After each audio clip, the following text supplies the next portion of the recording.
Hey internets, it's Jake from Mini Terrain Domain, and this is Skymetal Iron Gods. We are on Chapter 1, Fires of Creation, Part 10. We've officially hit double digits. Um, so that's exciting. Uh, we will, in just a couple moments, I will turn everything over to our Game Master Vi, and we'll get things going. But first, a couple of announcements. If you look up above my head, you will see this little arcane vial looking thing. Those are our um, domain relics. They are the domain dice for this particular game. Of course, we can only get those from you, the audience, through subscriptions, resubscriptions, gifting subs, cheering, tipping, all that stuff will earn us some of those that we can use for things like re-rolling, making the GM re-roll, gaining advantage, all those good things to help us out on our adventures. Let's see. Just a quick note about the schedule. Of course, you're here, so you know that we're playing on Tuesday. Every other Tuesday, in fact, is when this game happens at 8:30 p.m. Eastern right here. On Thursdays, you can catch us playing Welcome to Paradise Academy, our Kids on Bikes RPG, where you can find myself and Em along with quite a few other friends. And then on Monday nights, in fact, last night we just had our 94th session of Scribes and Scrolls. Much like this game and Kids on Bikes, you can find them there too with me.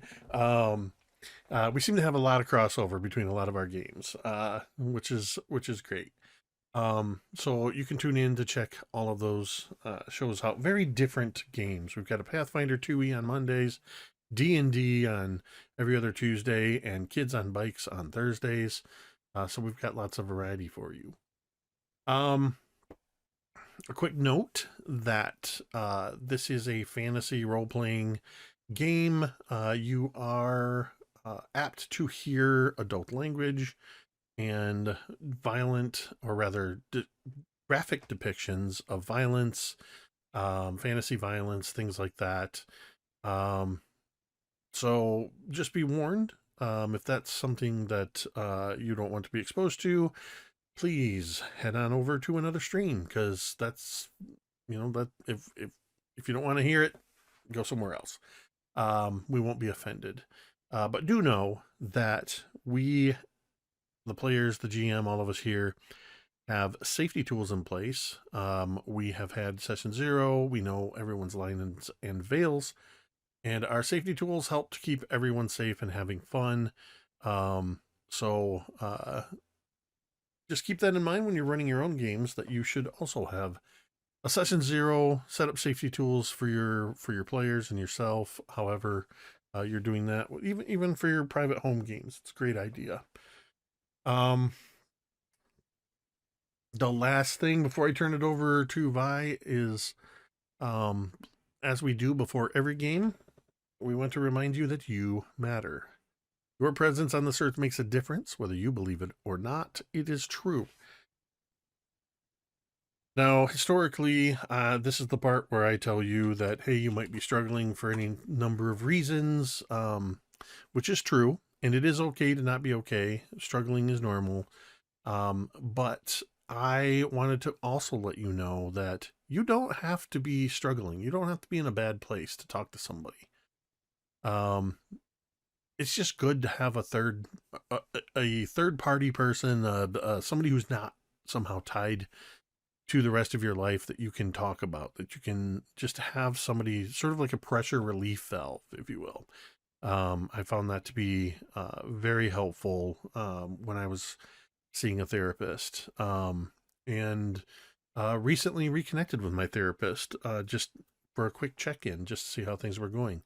And I can't recommend it enough. So I just wanted to be clear on that while we always talk about, if you're struggling, if you're down, there's a place you can go for help. The same thing is if you're in a good place, you just want somebody to talk to. Regardless of what the situation is, and if you want to know how to get a hold of somebody, I've just typed !help in the chat.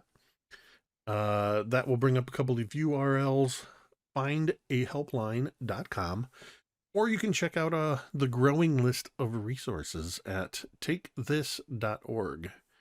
We encourage you to check out those websites, bookmark them, save them for yourself, save them for a friend, and remember, you matter. With that, I'm going to turn things over to our Game Master Vi. Thank you. We are now deep below the earth once more. You have rested in town, gathered your things, resupplied, conducted the business that you wish to do. You talked with different people in the town of Torch. A noteworthy figure being a Sandville Tret, a Technic League agent who has, offered you a deal in exchange for a red key card that he says that you will need to advance further into the labyrinth below Torch to reactivate the fires of Torch. You will have a few favors that you must do for him. It includes getting rid of the current leadership of the town. Now, it didn't seem like the group had much of a consensus on where they stood on this deal, but the one thing that they did all agree on is, let's go along with it for now. He's promising the red key card up front, after all, something that we do need if he is right. So you took it, and hoping that you will perhaps be able to turn back on the deal a bit later, or when you recover more information. But now you've returned below the earth, seeking out the whereabouts, if he even is alive at all, of the council member, Conir Bane, as well as trying to find why the fires of Torch have gone out. And so here we return to the dark, spooky, dimly lit with flickering electronic lights. This complex below the earth, where the walls themselves are not made of stone nor brick nor mortar, but of Skymetal themselves, smoothly polished, crafted by ancient hands. The three of you stand here in the room that you have been in many times before, the southern wall cloaked in this kind of reddish green mold, and the northern hallway, splattered with the blood of previous victims. You've been here before, yet you had to turn back when you were too injured to press on forward. You remember now, in this area, in this place, the haunting memories of what felt like moments ago, a machine that would rip apart and dice up and electrocute its victim that was trapped below on the bed beneath. I imagine you steel yourselves, not wanting to be a victim to that again. What do you do, the three of you, having now returned here once more, fresh of body and with the red key card in hand?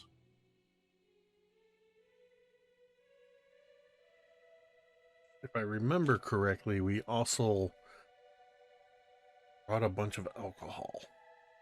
Yes, yes, you did. Not necessarily for underground party time, but more as a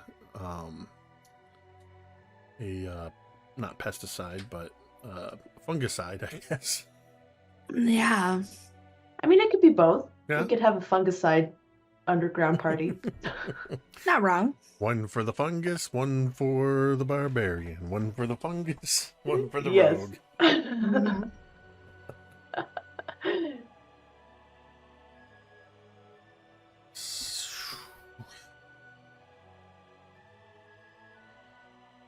So we went into that room with the plant, and then we swiftly turned around and walked out, right? Yeah, you closed the door behind you. I was That's gonna why say we opened the yeah. door and then closed. Yes.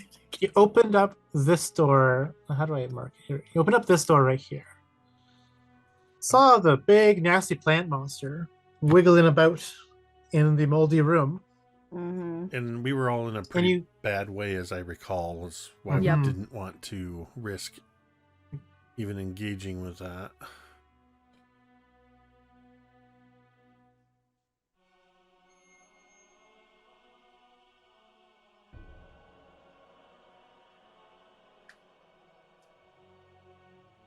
See if I can bring the map up.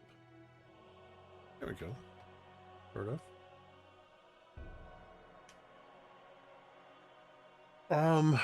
Yeah,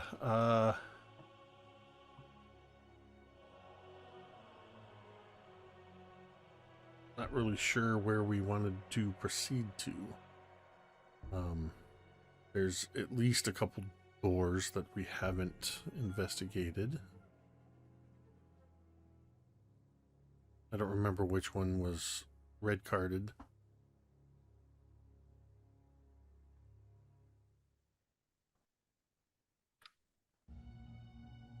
And unless there's something we need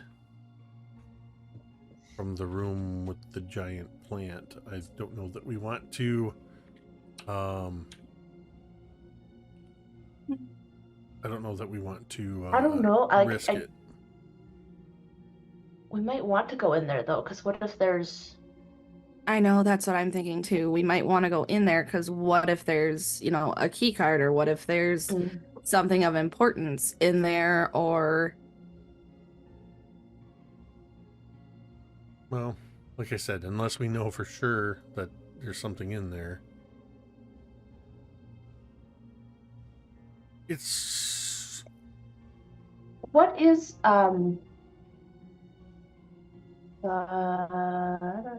what is down here?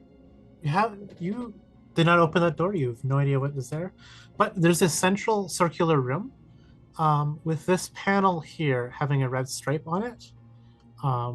Otherwise, you kind of just went straight across through because you saw the bloodstains at the end here. You're like, ooh, That's what's going right. on here? So you kind of skipped over what this section is. Okay, Dannek is gonna slowly make his way over to here, Mm-hmm. then, and have a look. Yeah, so you can pop that door open. It slides open with a simple swipe of your key card. And how do I?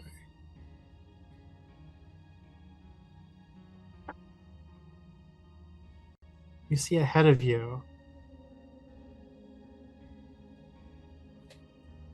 a hallway opens up before you, where on the far end of the hallway you see what appears to be some kind of greenhouse that has been very much overgrown with different types of plant life. So much so that it seems to have kind of it's growing through where the doorway is, forcing the door open. And the dirt itself is kind of spilling out into the hallway ahead of you. You can see that the hallway again kind of hooks here to your left, and then a large set of doors right here. Again, closed. And then the room continues around this corner. You can see.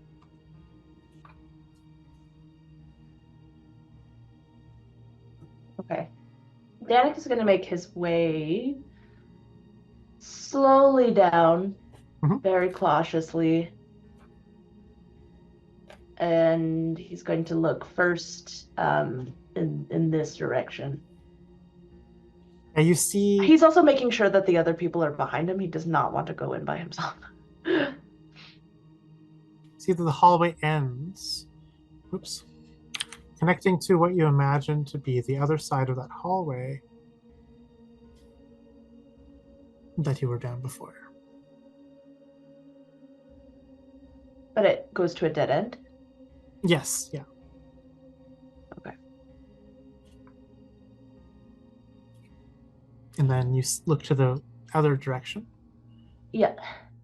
And you can see the hallway continues, connecting with the door that you slam shut going, oh, nope. Ooh, okay.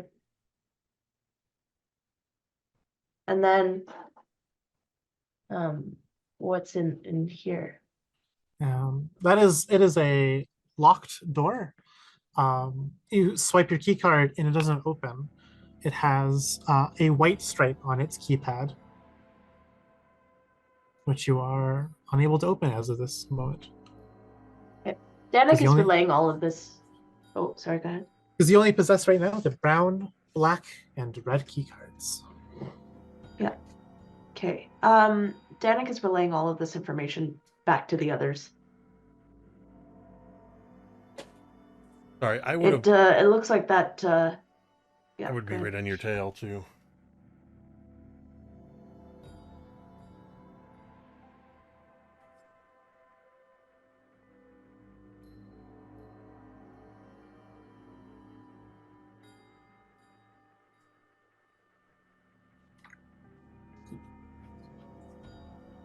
So with this information, what do you do?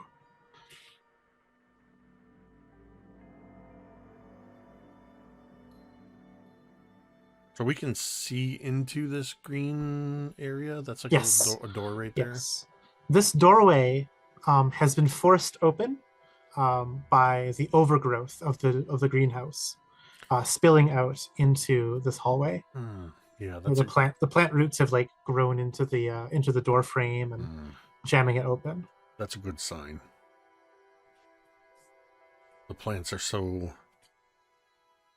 active that they're pushing their way through steel doors. It makes me even less inclined to want to deal with plant creatures. We don't have to. And let me be clear, I am being cautious, not fearful.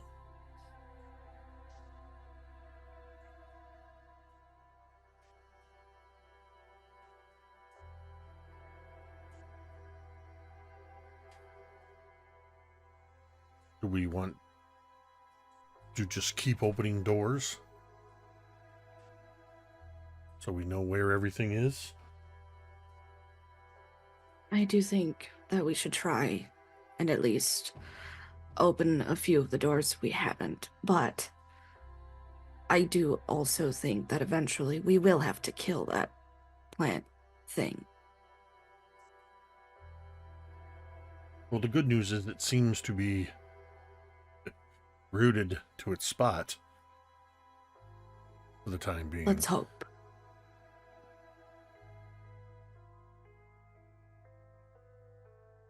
I think that we've rested. We're in much better shape than we were coming down here the first time. So I think we could take a plant. So it sounds like you want to just go ahead and get it over with.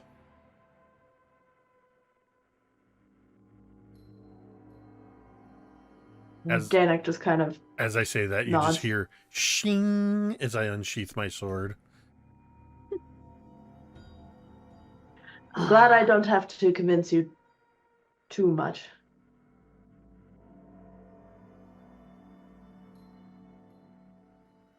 I don't think it's a good idea to try to force our way through this overgrown area when we had a clear view of it. Now, this hallway that goes around to our right, is that a dead-end wall or is that open into a passageway? This one? Yes. Yeah, you can see that the hallway continues.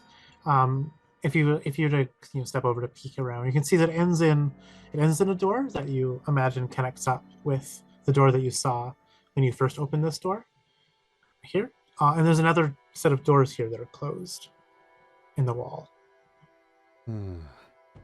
Well, you have the overgrown greenhouse before you, haunting echoey corridors around you, doors unopened, a strange plant creature guarding that chamber of the complex. What do you wish to do? How do you wish to go about this?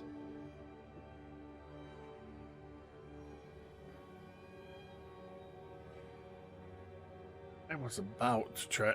I'm actually gonna not. I'm not gonna touch Owlbear Rodeo because I don't want to risk freezing everything. But I was planning to walk down that hallway, Gotcha. heading towards the plant. So I'll move you then. Yeah, that's. So you want to go down this hallway? Yeah. I don't want to go through the overgrown room. Dannek and Zaari, what do you do as you see Yrsimagor just beginning to just plod his way down through that hallway?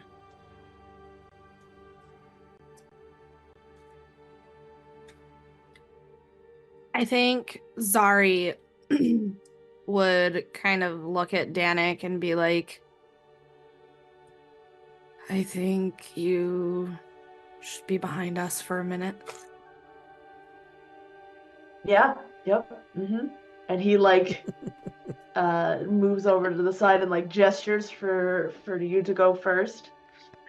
And she'll go ahead of him, and she makes her way up to Yrsimagor, and she kind of peers down the hall a little bit and looks at Yrsimagor again. Shall you, or shall I?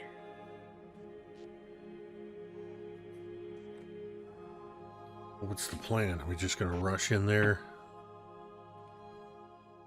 and hit it with all we've got? I don't know. I think Zaari would mention like maybe pouring some alcohol on yourself because of this fungus, whatever it is. And it's, if I remember correctly, there's some in the room that this plant is in, right? Yeah. The whole floor is covered in this Yeah. lawn of mold. So Interesting. I hadn't thought of the idea of dousing ourselves in alcohol. That's usually something I think about after the battle. Oh. I don't remember who has the bottle Well, I or don't the either, alcohol or how much we have. But you and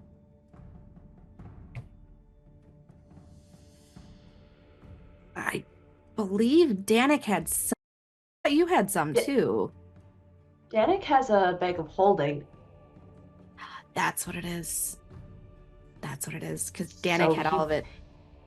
He has a lot.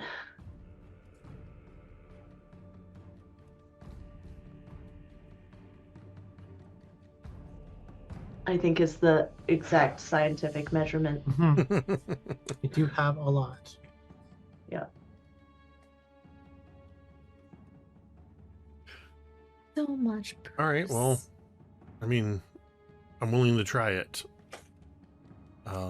And I... So do you douse yourselves in alcohol? Okay. Yeah. I would take a little extra care to like soak it in around my feet and stuff where I'll be stepping on the fungus. You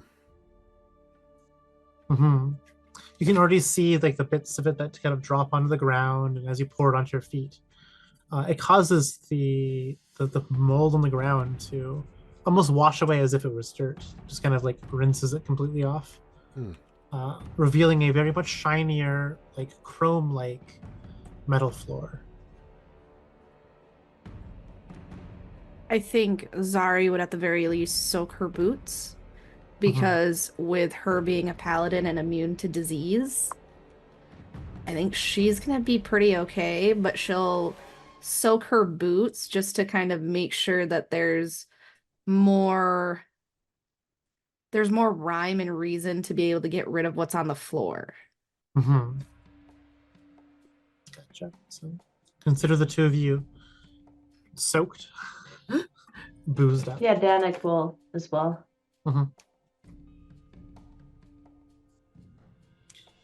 With your garments and boots soaked in alcohol, the floor beneath you slick now with the residual booze and the mold itself washing away with your steps in the wake of you.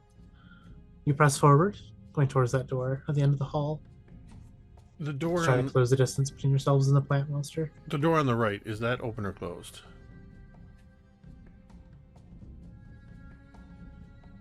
In the hallway here.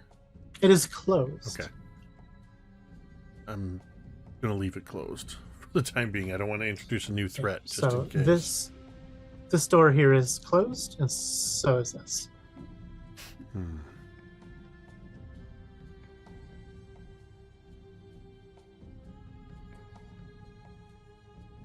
All right, here's what I would like to try to do.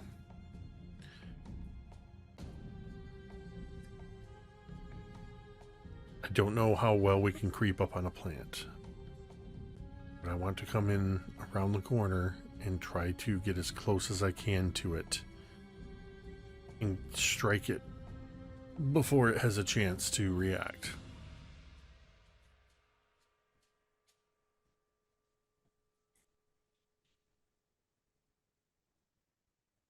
This thing is quite large, isn't it? If I recall. The plant is very big, yes. Maybe a I'll hit it low, you hit it high. It is like twice as tall as you are.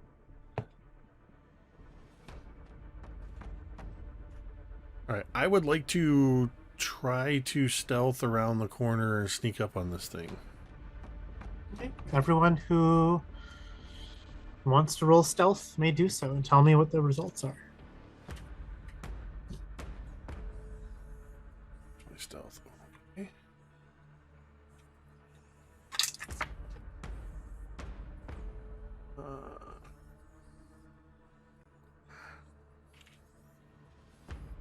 Zaari is not even going to attempt stealthing.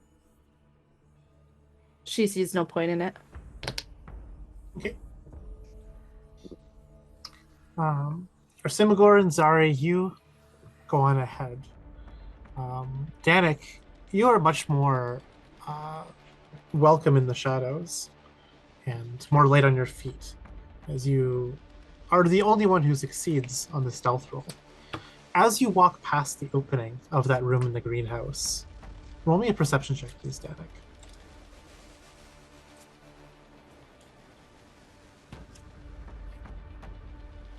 Uh, 14. You see, just out of the corner of your eye, in the bushes in that greenhouse, along the far wall, movement. The branches shift. Some rustling. Just for a moment.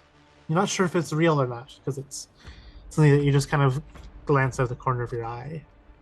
But does it make you pause? Yeah, definitely. He would kind of stop in his tracks and have a peek. You see it right. The movement happened about right here. But it was very brief.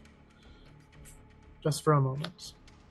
Yeah, he's gonna go back and he's not going in, but he's just gonna see if he can get a closer look. Yeah. You peek your head in at all to get a sense of the whole room?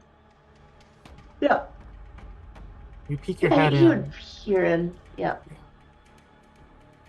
See the entire greenhouse before you. Huge. It almost just feels like a jungle in here. It's humid. It reeks of dirt and mold. Roll me another perception check, please, with advantage.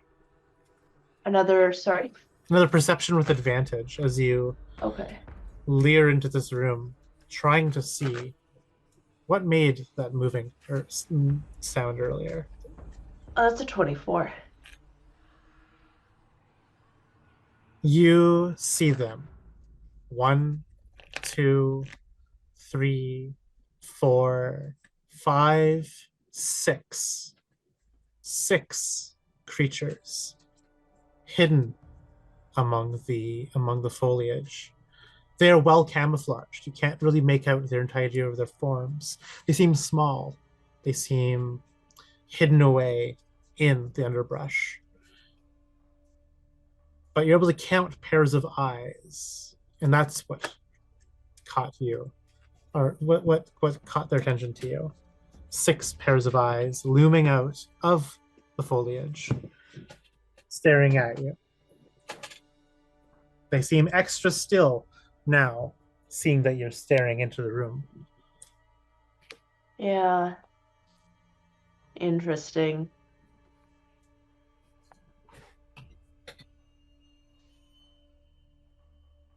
One, 2, 3, 4, 5, and 6, staring at you. Which lines up perfectly with where you saw the rustling just a moment before. Was it big rustling? Can Dannek figure out kind of the size based on? They seem small. Definitely no bigger than a child in size. Oddly specific size comparison. So, okay.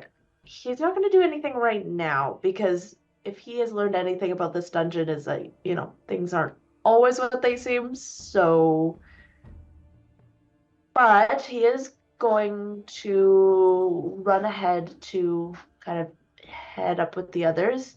Mhm. He wants to, can he like roll a deception or something to like make it seem like he didn't see anything? Yeah, sure.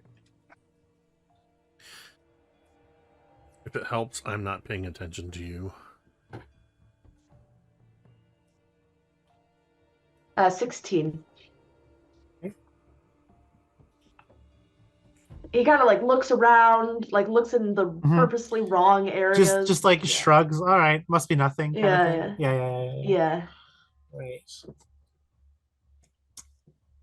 Yeah. So you shrug, you pretend to not see anything, and continue on your way up to the backs of Yrsimagor and Zaari. So he is going to kind of lean into Zaari and he's going to whisper in her ear as quietly as he can. We have 6 watchers in the greenhouse. I don't think Zaari would say anything. I think she would just like from her side kind of bring her hand up and basically go like small or big, but she wouldn't say the words. Yeah, you see like a black gloved hand kind of peer around your shoulder and like bring your fingers down to like small. Which is about the time, I'm assuming with an 11 on my stealth that it's not great. As I sneak around the corner, kind of coming into view of this plant, I turn to Zaari and in a very loud whisper go, I don't think it can see me. You take a step forward and you can see that the mold here retreats from your wet alcohol-soaked footsteps, revealing a network of hyphae and roots across the ground, bare and exposed. And you see the plant tremble as if you just stepped on a raw nerve, with the way that your boots kind of wash away the mold. And it whips around in your direction and begins lashing out with I was wrong. It sees me. It sees me. It lashes out with these pods at the end of its tendrils, which you think you're very much farther than its reach is. You're wondering why it's lashing out, and then you realize it's launching quill-like seeds at you, and you see them pepper the wall next to you, the door next to you. It embeds a little bit into the metal, causing little dents before they clatter to the ground. And I need you, please, to make me a saving throw of the variety of a dexterity saving throw, please. Right. I get advantage on that because I can see the source. It's a barbarian. That's going to give me... X is +4. That's a dirty 20. You are able to just kind of pull yourself back into around the corner again. You are only going to be taking 6 points of piercing damage as you get slightly grazed by these quill-like seeds. You see kind of one of them embed like a sliver into your skin. Just a few layers of skin deep. Nothing too severe. As you see, this thing can nastily launch a barrage of needles.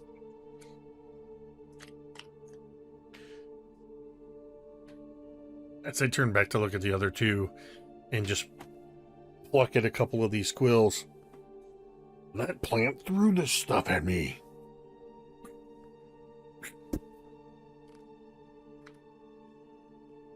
Stealth is out of the question.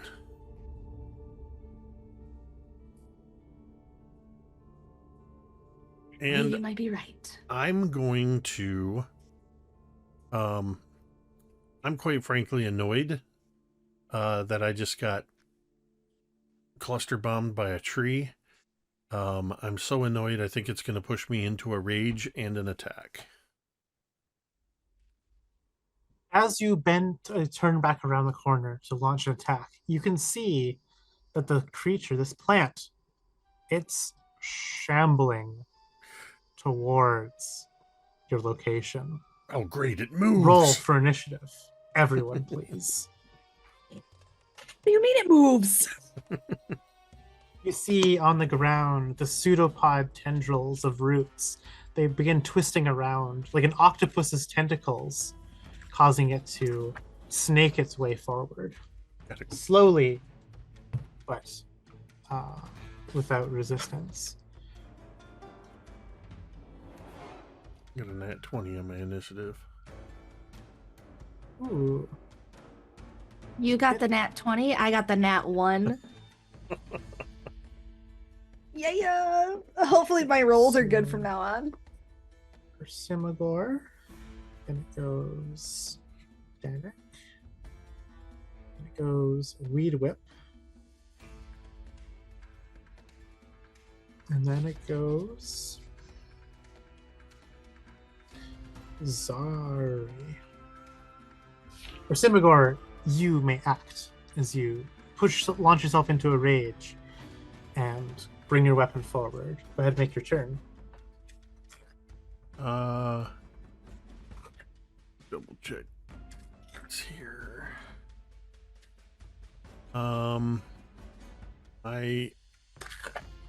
Despite the fact that I, in going into my rage and as I usually do with a bear-like roar, and my hands that are gripping the sword seem to take on that bestial form, I'm still going to attack with my sword.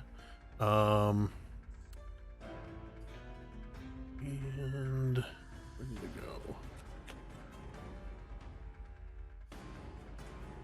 Okay, I'm gonna reckless attack on this first attack. All right. What level are we? Okay. Level 3. Okay. So yeah, I'm gonna reckless attack, swinging the sword. That's gonna be an 18 to hit. 18 hits. All right, two-handed wielding, so that's a D10. Oh, that's a 7 plus 4. 11 points of magical slashing. So I'm using Riker, the Skymetal longsword. 11 points. You slash into the flesh of this plant, realizing that it has the density of wood rather than of like soft, leafy material. As you bite your sword into it, and it stops it, it halts it. Just maybe a half an inch or so from the drive of your blade. That's your turn. Yes. You will go then to Dannek. It is your turn.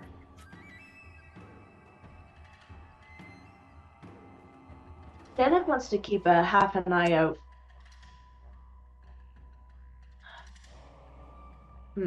Dannek is gonna. Can he get past? Yep. Zaari? Yep. Yeah. Okay. he wants to get kind of back here, not quite in the room, though he kind of he wants to angle himself so he can maybe has line of sight into that entryway Mhm. to the greenhouse. But because he wants to just kind of keep an eye out. He's going to short bow this thing. Make your attack roll. So 18 to hit Yep, that hits. for 7 points. 7 points of damage. Yeah. He doesn't get. Does he get sneak attack? Yeah, you have an ally within 5 feet. Oh, I do. Okay. Then that will be 7 plus.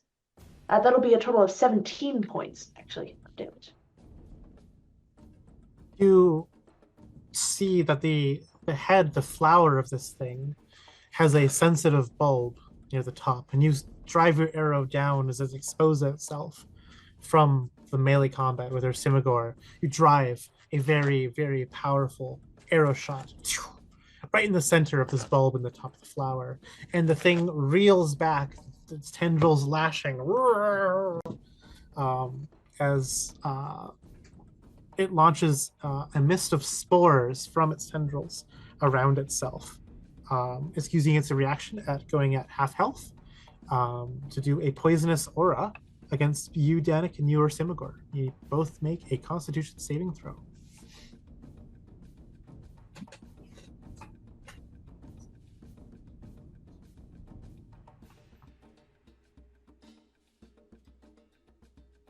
On the con save. 19. Right, Dannek, you pass, and Yrsimagor, you fail. Yrsimagor, you'll take 4 points of poison damage. Dannek, you'll take 2 points of poison damage. And that is your movement and your action. Is there any bonus action that you want to do, Dannek? Oh, Right. actually, yes, there is. Sorry. I would like to give you, Zaari, advantage on your next attack roll. Oh, cool. Dannek and Yrsimagor, you see from your vantage those corpses at the ends of the rooms. They're laid out in almost this like ritual position in each of their rooms. You see the mossy growth that grows over them beginning to swell and shift and burst as one by one 3 small plant creature humanoids burst from a fungal pod growing out of these corpses, and they kind of leap forward, silent. They make no sound, no vocal sounds, as they grab from various like detritus on the ground, like the leg of a chair, scrap metal, even like plant material, etc., to form rudimentary weaponry. As they burst forward and begin their assaults upon the group. And Dannek, from your perspective, you see jumping out of the bushes in the greenhouse, 1, 2 more begin to join the fight. They will have their turns now. And they look the same?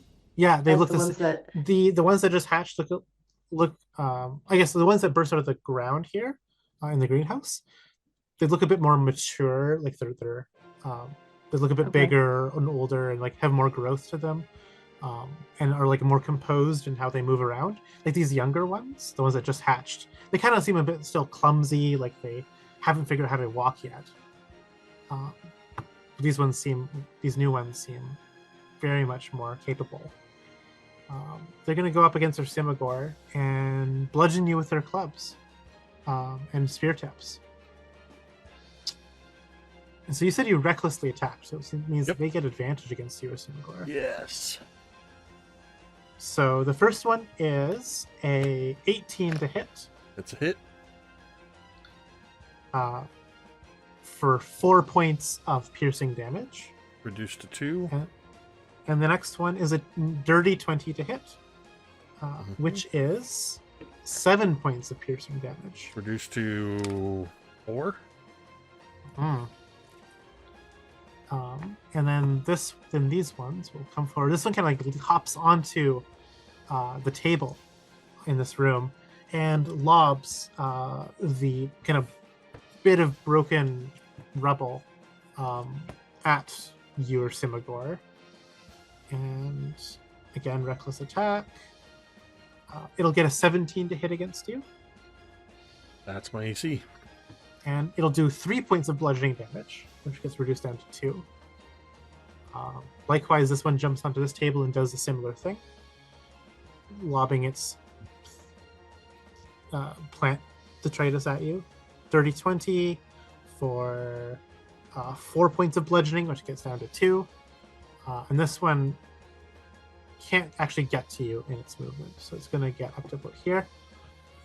And then Dannek, you see one more burst out of the bush, burst out of this bush, and jump down. Unable to finish its movement for its turn. It's now the Weed Whip's turn, and it will rake out with its massive vines at you, Yrsimagor. Since you're the person it can reach really easily, it'll make 2 attacks against you. First one is 22 to hit. Second one is a 25 to hit, so both of these hit you. First hit's going to be 11 piercing, and the second one is max damage 16 piercing. So 27 over 2, which is 14 points of damage total between those 2 attacks. You are now grappled in these raking vines that have now like enveloped and surrounded you. You can of course like burst free of the grapple on your turn as an action, but you're grappled. And then that is its turn, and Zaari, it is your turn. Just for point of reference, as you saw, basically Yrsimagor just act as a damage sponge. Within seconds, the fresh-faced orc is bleeding profusely, bruising, is in very bad shape already. I was about to ask what your health was like. It's a good 'Cause thing that I'm will raging. depend on It's a good thing I'm raging. how I feel and what I do. If I had to put a number on it, out of 50, I'd say I'm about an 18. Shit. Take it out. Take them all out.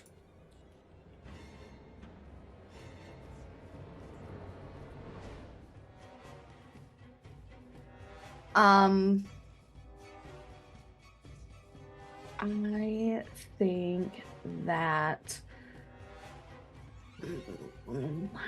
as a bonus action, Zaari will cast Searing Smite on her Moon Touch Longsword. Mm-hmm. So I'm just gonna do that so that way I have damage ready. Okay.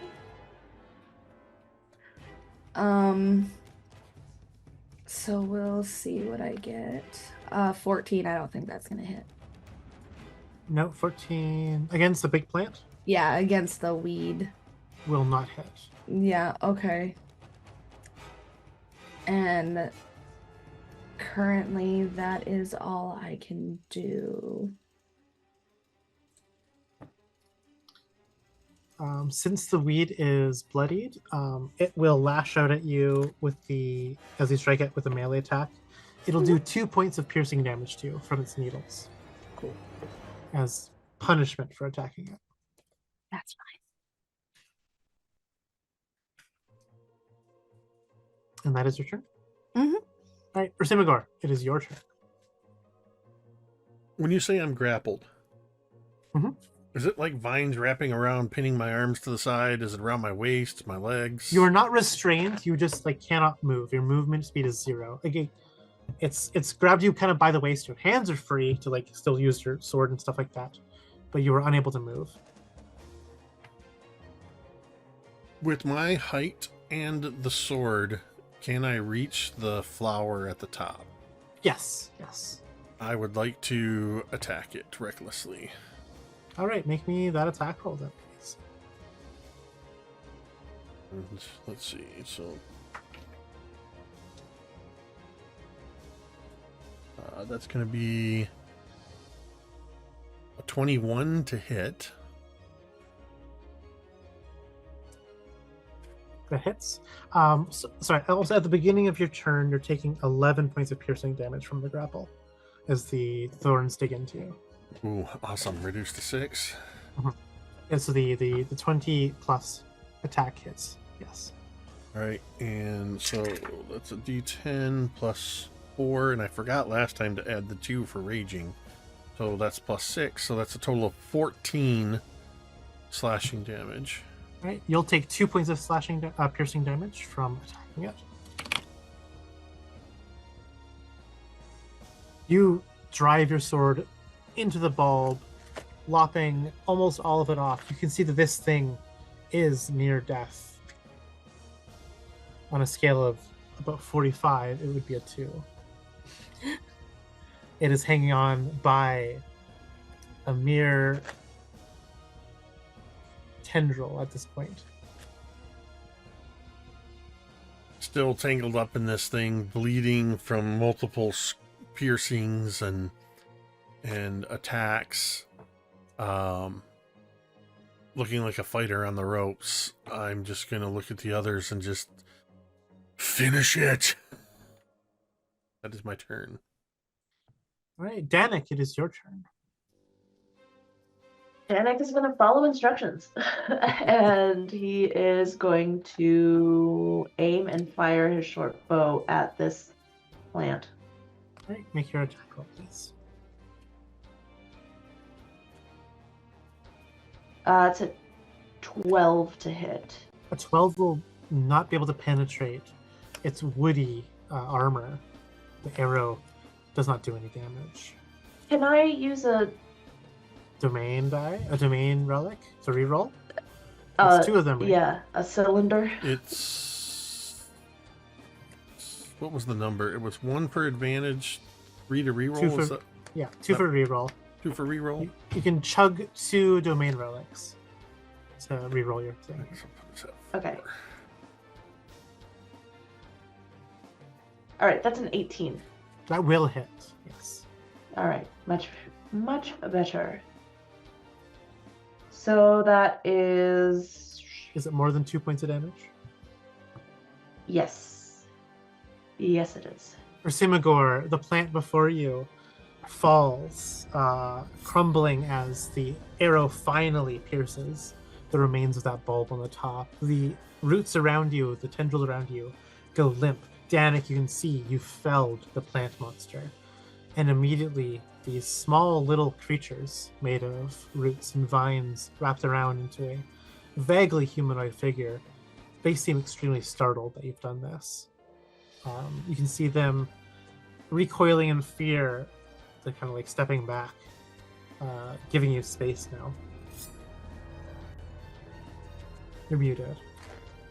Dannek wants to capitalize on that fear and is going to essentially just yell at them to get out. Make an intimidation roll, please, with advantage.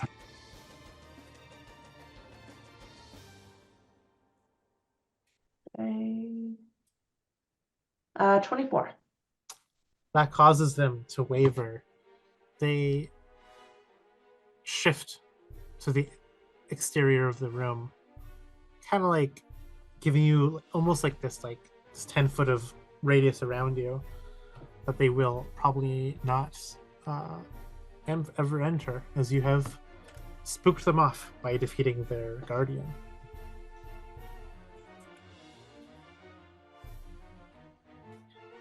And with that, we can that is consider initiative ended as you wait a few moments and realize they don't seem keen on attacking you yet.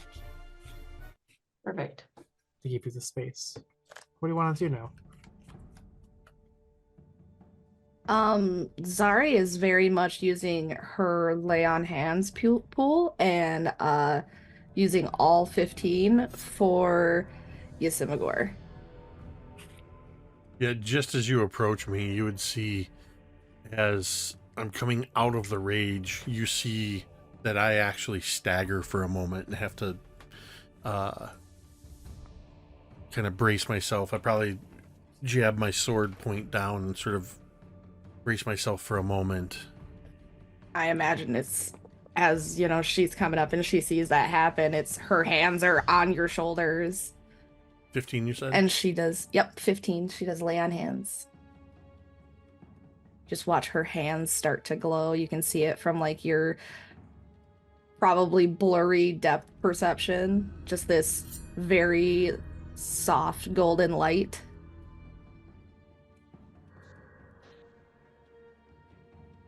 Thank you. I'm going to look around at where these, whatever they are, veggie pygmies, and just kind of a little impressed at Dannek. And just to kind of my way of doing the yeah, what he said, except it comes out as just a big orcish roar looking at them all, just in case they were thinking about coming closer.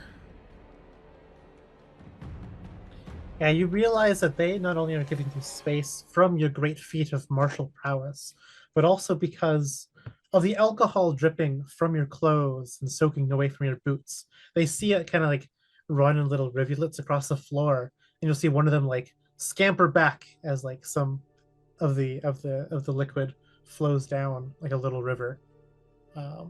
It tries to get out of the way of your soggy alcohol soaked boots and the mess they cause.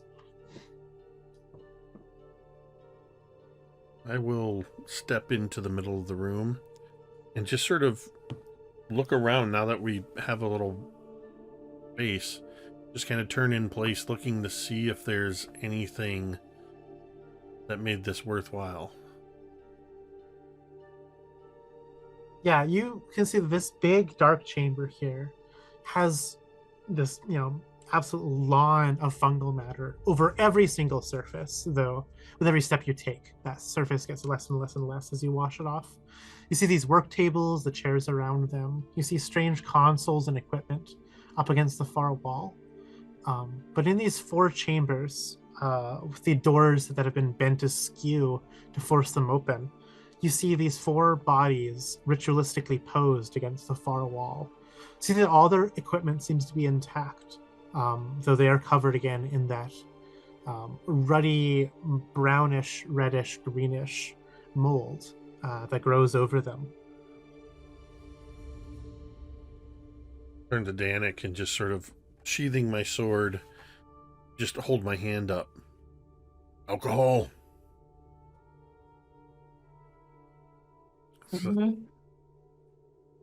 And I will take a bottle of alcohol and walk up to that first body,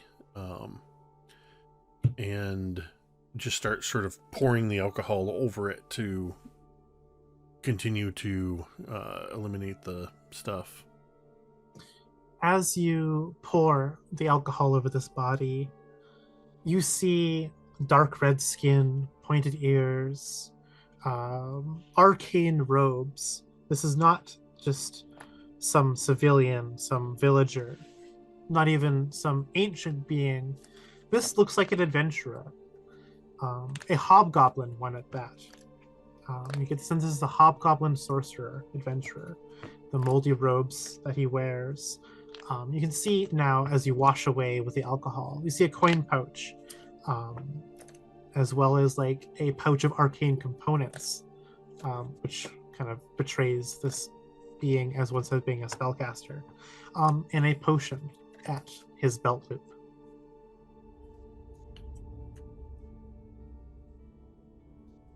I think a systematic pat down anything that looks like it's useful or could identify this person. I'll just sort of grab the components pouch, and the coin purse, all that stuff, and just sort of kind of tossing it on the floor behind me, at the towards. Well, I guess I'm in the corner. Never mind. I'll hold on to it. I was thinking I'm in one room higher than I thought it was. So yeah, I'll just grab those things. And then, unless the others unless you guys are doing something, my plan would be to go through and do this to all of the bodies. I was gonna say, I think Zaari would kind of join you. I think she would ask Dannek for some alcohol as well, and she would probably start on the opposite end, and we both could just like meet in the middle, or all of us could meet in the middle. I think Dannek is gonna focus on the that greenhouse too. Dannek, you want to go down to the greenhouse? Yeah, I think he doesn't want to go in too far, but he's just gonna like kind of sprinkle a little bit on those first couple plants. You can see that they're kind of like, they always are watching you. They give you the space you need, but these creatures, they shamble back to give you that space. And here you can see all 6 of them in number, hidden amongst the bushes. They're just staring at you intently. I think this is where the issue is popping up, where they come up as like question marks.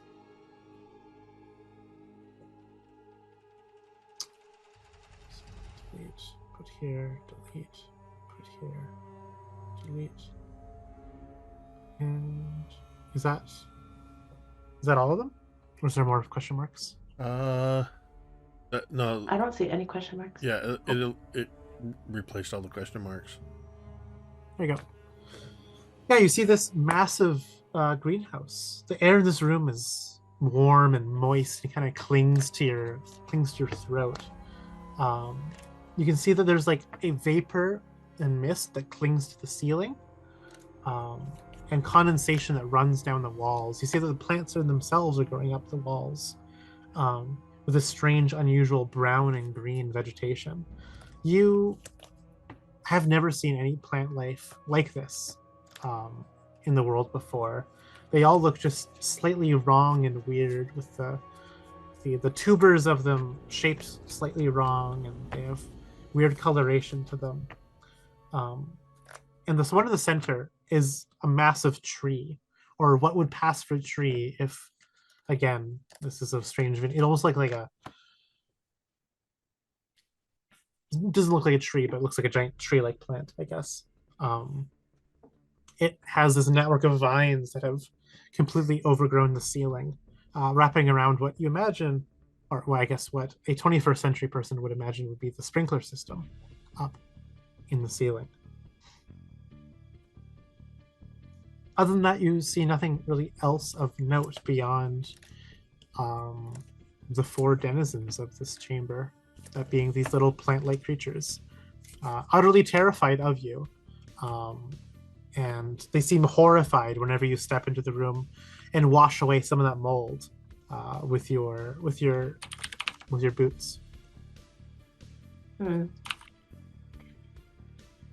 Yeah, Dannek is a weirdo, but he's not gonna like add insult to injury to these little things by killing them. There's some kind of thing.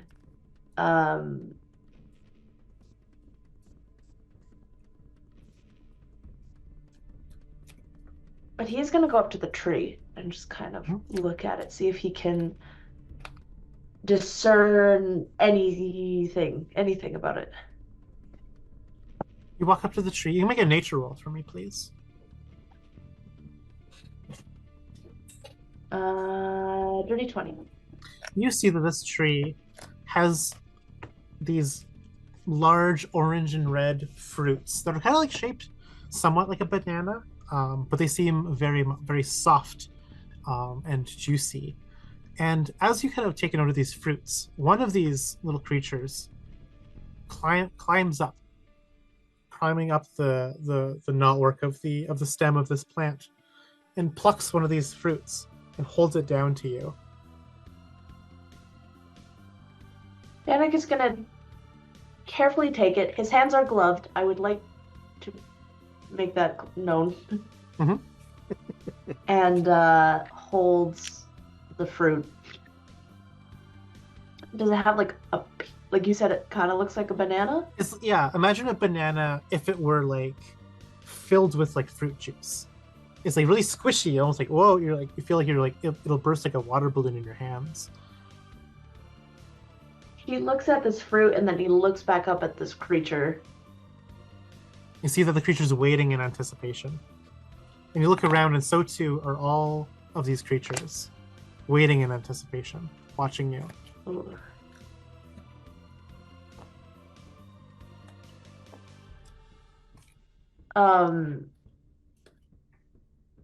Okay. Dannek is going to inspect it, maybe even like kind of open it. You like take your knife and kind of like slice a little bit open. Yeah, Yeah. yeah.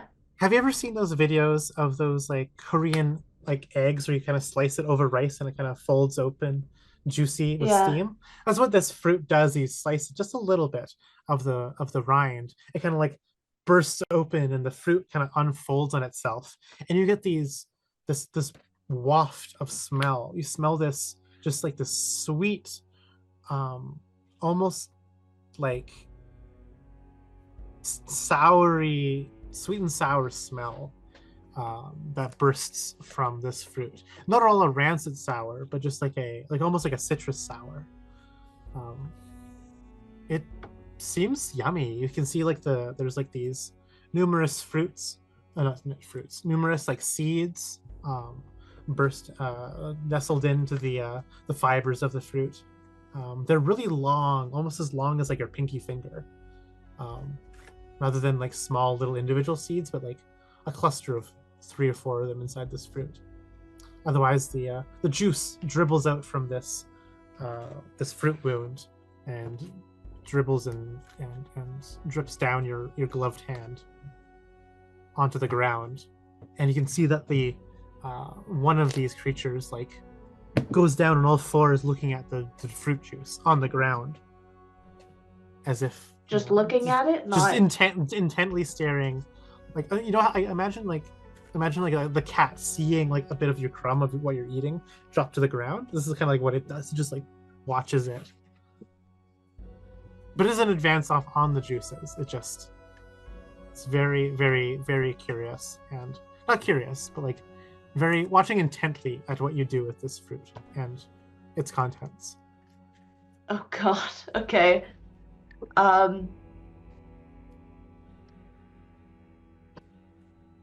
Dannek is, I think, gonna. Oh, I don't know. Dannek's gonna maybe call Zaari over.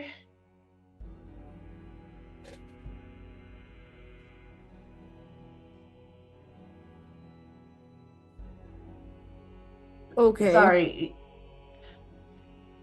come see this.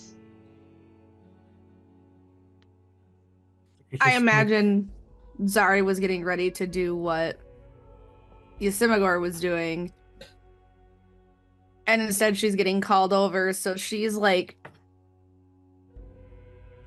moving towards this greenhouse, and as she's passing these little things, I just imagine she might like kind of like growl at them, like basically that's her way of like stay the fuck away from me. Yeah. You see that they weren't even noticing you at all. They weren't even like looking at you, and like by you growling, they can like jump back in surprise. They were just way too focused on Dannek with the fruit from the tree.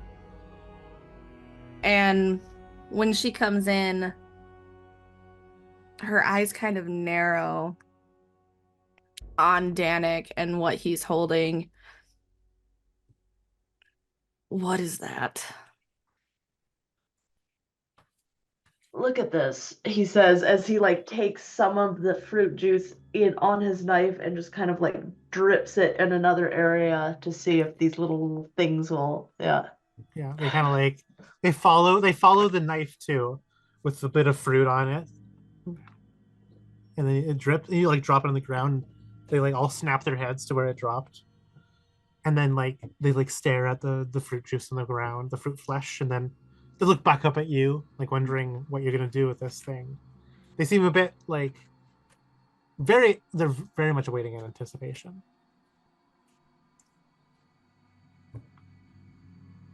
What do you think they want you to do with that? I don't know. Smells okay, but I mean, I'm not going to trust fruit down here. No. I wonder. All of these things seem to be waiting for you to say or do something. Yeah. Maybe command one to eat it. Yeah, so Dannek slowly nods and he's all right. I mean, it's good of an idea as any, he says as he is gonna take, like, not his knife, because that's too sharp, but I'm sure he has, like, a pocket spoon or something, being a traveler. Is going to Sorry. take it I and, laugh, but Pocket spoon. pocket spoon. There we go. mine actually says you have been gonna- poisoned. Yes. Is this I also foreshadowing? have tiny spoon. I have no spoon. I have a chisel. That's it. Pocket spoon just got me. So, Dannek's going to take his pocket spoon and is going to have put a little bit of this banana thing on his spoon and is going to crouch down, is going to offer it to this creature. Go ahead, little thing. It Eat like up.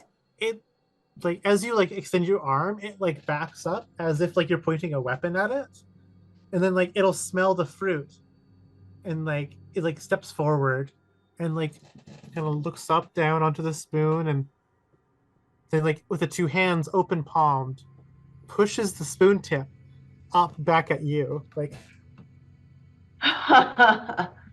Oh. Hmm.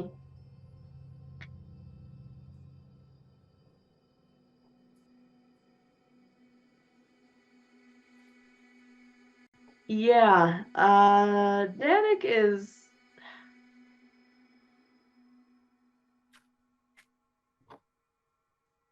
you know, Dannek is so curious, and I think curiosity gets the better of him, and he's just gonna take a little bit of this fruit, just like a drop. you bring like a spoon up to your mouth or something, like a little nibble, or Num- doing it Yeah, from the he's fruit gonna itself. like Is it just like this? yeah, he's gonna like sniff it, and then he's gonna just take the smallest amount he can. The smallest limb. You Them. see that these little creatures begin like hooting and howling in excitement as you bring the fruit up to your lips. They, of course, they're God. silent. They don't make any like vocal noises, but you can see that they're like really excited now that you've brought the fruit up to your lips. Oh, Dannek's gonna die. Oh my god. Do you continue eating the fruit? Well, how does this first little bit?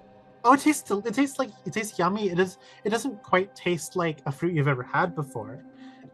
Imagine like it tastes like caramel and potato with a little bit of like orange zest to it. It's a very strange combination of flavors.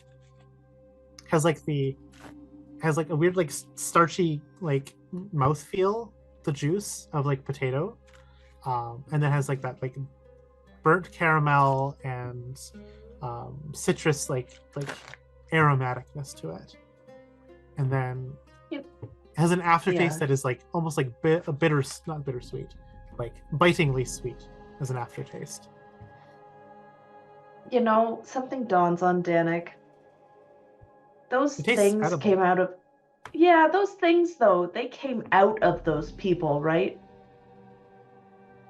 Yes, you saw that with your very own eyes. Yeah. Yeah. I think that kind of realization kind of dawns on Dannek, and he's like, he turns to Zaari, he's like, you don't think that this is how they make more of them, do you? He like gestures to the fruit and then to these little things. When you look at Zaari, like Zaari is absolutely speechless and her hands are like up here on her head like, "Oh my gods, I can't believe you just did this." And she very slowly puts her hands down and I didn't even get a chance to tell you not to eat that. Because we Well, all it's just a saw little them bit. pop out of bodies. As some may say, a little goes a long way. I'm sure I'll be fine. It wasn't that much. It didn't taste that bad, which makes me think that the people there might have eaten a little bit more of this fruit, and that's probably why they're so excited. We're gonna have to watch you for if you explode, aren't we? Yeah. Great.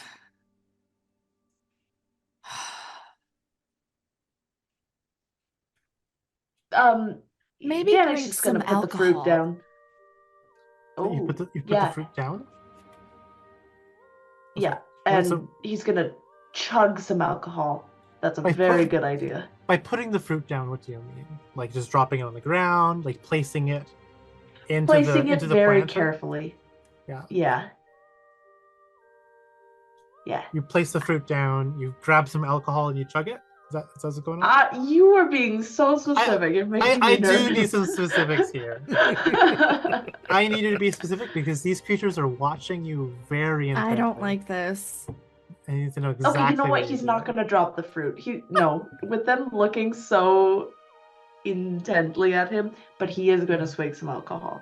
Lots of it. Oh, yeah, Zari's not even afraid. It's just gonna be she walks up and right out of Dannek's hand, just like, you're gonna no.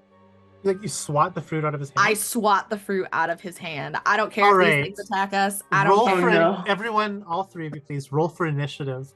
They Offense. they are enraged. They are distressed. Good. You have blasphemed to the highest order as Good. they see the fruit You just slapped topple their from fruit your baby. hand, fall and splat to the I ground, did. and it explodes in like this burst of fruit juice. I As just they got all another pounce nat on one. you. I'll be honest, I half expected that it was going to explode like a fireball when it hit the floor. That's what I thought it was gonna do too, but I was like, I am willing to take that risk. I got another nat 1 initiative. I love this. What did everyone else get? Oh, here it is. Okay, so Yrsimagor is the first to act. I think at this point, Yrsimagor, you would have already been working on the second body, kind of rummaging about through it. When you kind of look around wondering what's going on, you see these creatures move silently, charging at your companions down at the greenhouse. You're the first to act. What do you do as you see this happen? Oh, 9 hells, no. And I will immediately fly into a rage, throw my arms down like this, bear roar, and just go unarmed bare hand attack at the first one I can get to. Awesome. Yeah, you run up, And that'll give be... it a strike. I'm going to attack recklessly. Which is good. Nope, that's a... Yeah, one of those was a 2. That's a 15 to hit. Yep, that hits. Which is...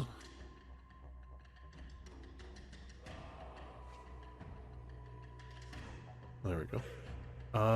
Let's see, my Beast Claws do 1d6 plus 3, plus 2 for raging. That's 3 plus 5 is 8 points of slashing damage. You strike at this creature with your slashing claws. As you kind of rip asunder part of its plant flesh, just completely out of its body, as if it's like made of just plants and leaves and vines and like fungal parts. Wait a minute. I had to run up on that one, didn't I? Like I had to charge it, right? Yep. I have a charging thing. Ooh. So I'm trying to find it. Where did it go? It's where did it go? It's I saw it.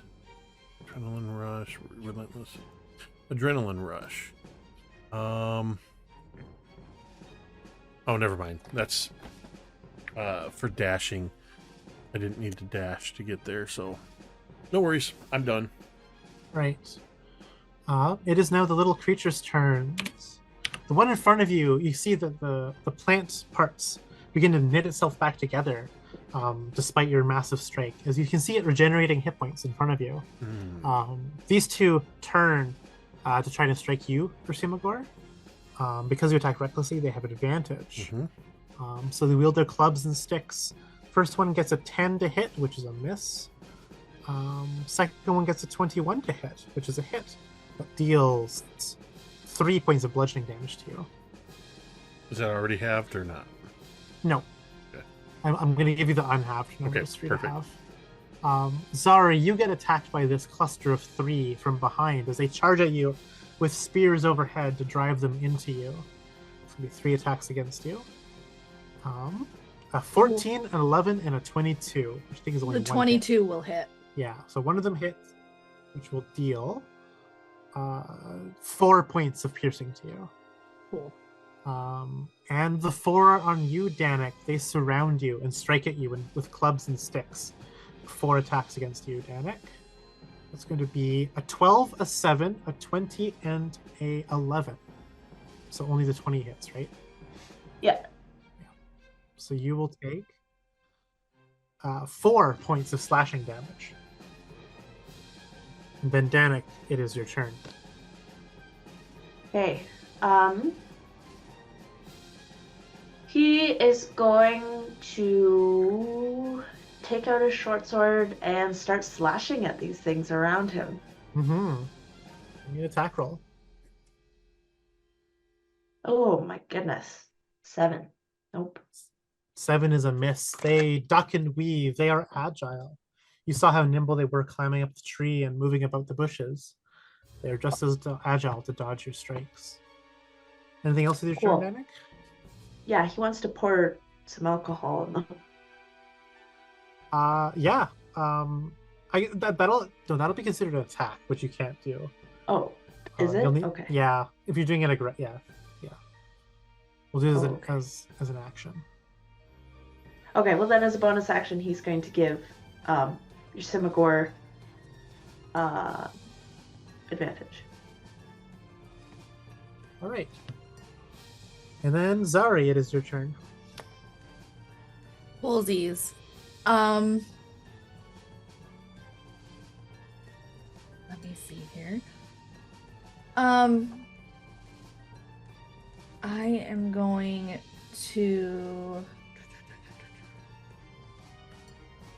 We're going to cast Searing Smite again. And she is just going to go for... We'll just say this one. Mm-hmm. Try to whack that one. So let's see. Don't fail me, dice. A 15. 15 does hit, yeah. Cool. Because she's wielding this sword one-handed, she does get an extra +2 to her damage. Mm-hmm. So the D8 is, so that will be 9 damage. And then the fire damage, let me do that. 3 more damage for 12. 12 total fire. 12 total damage. How much of it was fire? 3 of it was fired. Okay, so that'll double up to 6 points of fire, which is enough to delete this one. Cool. Then we go to the top with you, Yrsimagor. What would you like to do? I've got 2 of these right in front of me. Yep. I will describe what I would like to do, and you tell me if I can do it. Okay.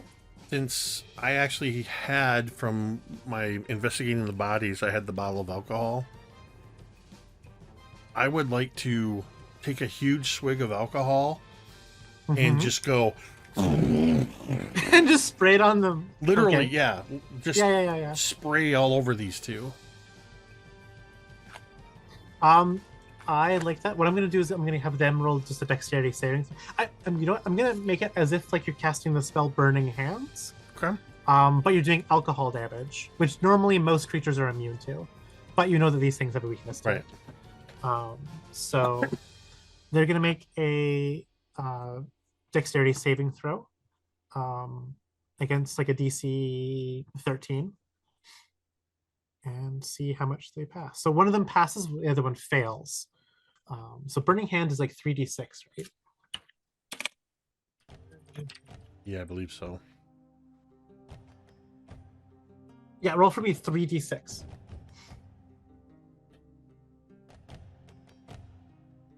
Uh, 13. All right, so one of them is going to take the full 13 damage, which is the one that was regenerating, which causes it to dissolve. You see that the alcohol causes the creature to have its plant ligaments dissolve and disintegrate and melts into a puddle of yucky little moldy parts. The other one will take half of 13, which is 7 damage. So it will survive. But again, it like its brother, also melts from and dissolves from the alcohol that you spray on it. This leaves a nasty taste in your mouth, however, but that's beside the point. As you melt before you, these planty fungi creatures. That was an action. I don't believe I have any viable bonus actions at this point, so that's my turn. All right. That will bring us then to the plant creatures themselves. Despite being dissolved, oh no, this will actually block its regeneration. Heck yeah. Okay, so it does not regenerate, the one in front of you, as the alcohol works in its body. There's 2 of them, Zaari, that are, no, yeah, okay, so we'll go with Yrsimagor. The one will attack you. You are not recklessly attacking, so it does not get advantage. So it gets a 9 to hit, which is a miss. Zaari to attack you, which is going to be the highest of the attacks is a 12, which misses. And then 4 on Dannek. 1, 2, 3, 4, which is going to be a. Does a 15 hit you? Yeah, so it's 2 hits on you, Dannek, which is going to be 4 plus 4, which is 8 total damage from 2 hits on you. Ooh. Dannek's not doing so hot. Um, You remember when Dannek said, we're feeling good, we can take a plant? Yeah. I do. Don't ever listen to Dannek again. And Dannek, it is your turn, as you're getting clubbed and bludgeoned and poked and stabbed. What would you like to do? He did see that, did he see Yrsimagor's thing? You probably almost hear it as well, just the sound. As Yrsimagor like motorboats the alcohol and spits it all over the That's not. No. I don't know that I would use the term motorboat for what I did. But Raspberries. That's not That's what you think it means. Your I meant to Yrsimagor, say raspberry. I Your meant to say raspberry. Thank your you. Yrsimagor Thank saves you so motorboating much. for outside of combat. A different kind of fun guy. Yeah. Okay. Yeah. Sorry. Yeah, you saw. Oh my god, my ears are red right now. Dannek, you saw Yrsimagor spray and spit the alcohol and dissolve the creatures in front of him. Yeah. Seeing the full effect of pure alcohol. What do you want to do? I do think that is the way to go. Dannek's not going to put it in his mouth, but he is going to just like kind of spray it around, try to get as many of these four as he can. Yeah, you're able to get with a wide sweep. You can get 2 of them. Okay. So which 2 do you choose? Probably the back 2, the ones farthest from Zaari. All right, awesome. Like Yrsimagor, it's going to be kind of like casting Burning Hands. So you need to roll 3d6 alcohol damage, and they're going to try and defend against that. Okay. So they both That's succeed. only 8. So they both succeed, so they'll take half damage. So they take 4 points of 4. alcohol damage. Yeah. Yeah. They're still alive, but their livers are in really bad shape. Yeah, exactly. They're non-existent livers. As you see, like the alcohol like dissolving their plant ligaments from this. Anything else you want to do as your turn? That was your action.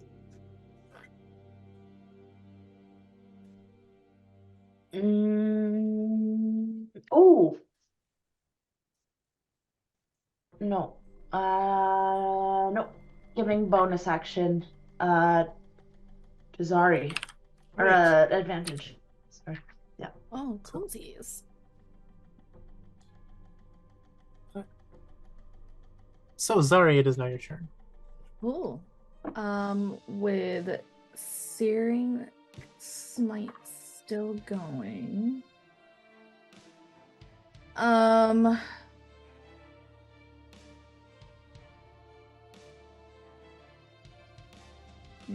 No, because it died, so Searing Smite's not going, so I'm not gonna fuck with that.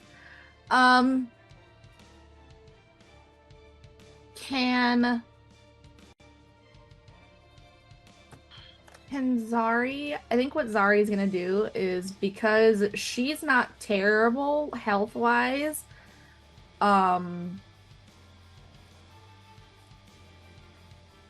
she's close enough to Dannek where she could reach over and just kind of like place her hand on his shoulder, right? Yep, absolutely. Cool. She's gonna do that and cast Cure Wounds. Okay. On Dannek. So yeah, you get to roll the cure. Dannek gets 7 healing. And I mean, bonus actions, I don't have much, so I think that, let me just make sure that will be it, I think. How much healing was that? Sorry? 7. Awesome. Thank you. Yeah, because I don't have anything else, so yeah, that's it. All right. Dannek. Yrsimagor, it is your turn.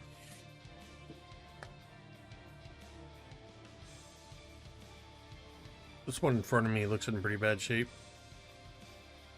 Half melted. Yeah, I'm just gonna try to bear claw rip it apart.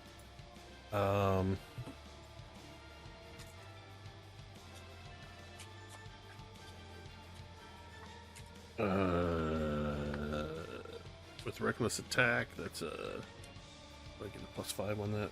13 to hit. That hits. So that is 8 points of slashing damage. That is enough to rip it apart, felling the beast. Perfect. As you defeat your foe. And I only have the one attack, but I'm going to go ahead and move up behind those other two. Preparing to get them next round. All right, yeah, you move on up. Now it is the plant creatures' turns. Again, these two are focused on you, Zaari. They're going to attack you again for a 13, which misses, and a 22, which hits. Yep. Dealing you 6 points of bludgeoning damage. And Okay. then Dannek, you get 4 attacks against you again. 1, 2, 3, 4. 13 does not hit you, so that's going to be 2 hits against you, which is going to be 7 plus 8 for 15 total piercing damage against you. Oh yeah, with that, Dannek falls to the ground, being poked and pierced by these plant boys. At first, you'll kind of be able to block off and fend off the attacks, but then as you're focused on pouring the alcohol on the 2 in front of you, the 2 in behind jab you, one in the kidney, one in like the thigh, and the inner thigh with their spears, getting these massively damaging strikes against you, toppling you. It is your turn, which means it's death saving throw time. Super.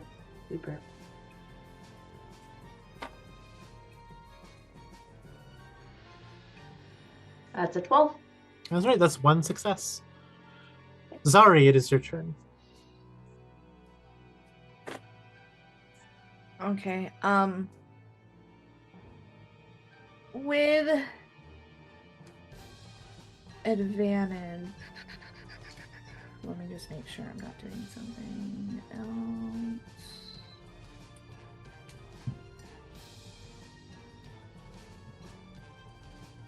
Yeah. I'm just gonna hit it with my Moon Touch Longsword. And I have advantage with Yrsimagor right there. Mm-hmm. So let's roll out. 23 to hit. It hits.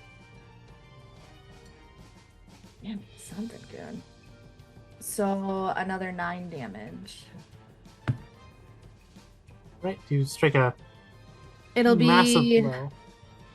It'll be this one. Yeah. Beep. Yeah. And bonus action.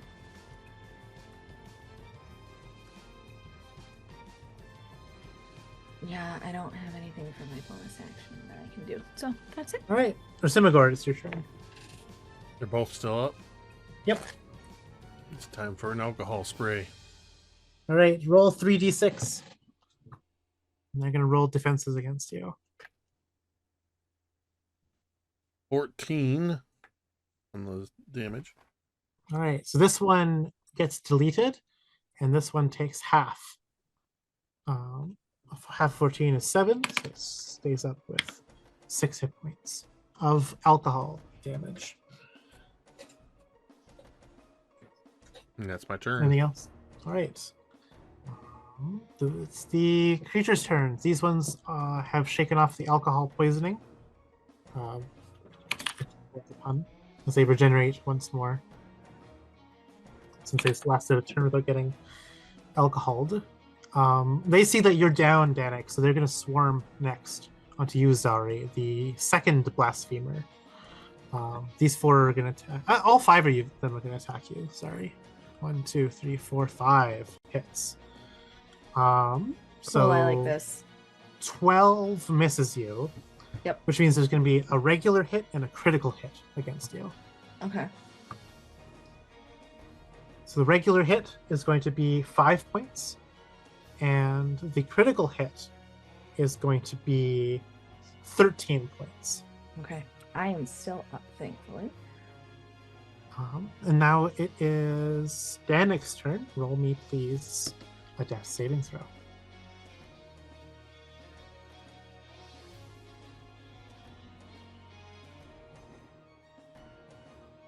Oh no, I rolled a nat 1. Oh no. That is 2 failures. You are now on death's door. So soon. Oh no, Dannek. Oh no. Zaari, it is your turn. Okay. These creatures are standing over top of Dannek, between you and him. They're in your do- way. What do I you do want have to do? alcohol on me, so I think I'm Mhm. gonna pull a Yrsimagor and just spray alcohol at least to the two in front of me. Yeah. So You can hit these 3 of two. them. You can hit 3 of them. So then I'll do these yeah. 3 here in Yep. this arc. Roll me 3d6, please, as they roll for defenses. That'll be 10.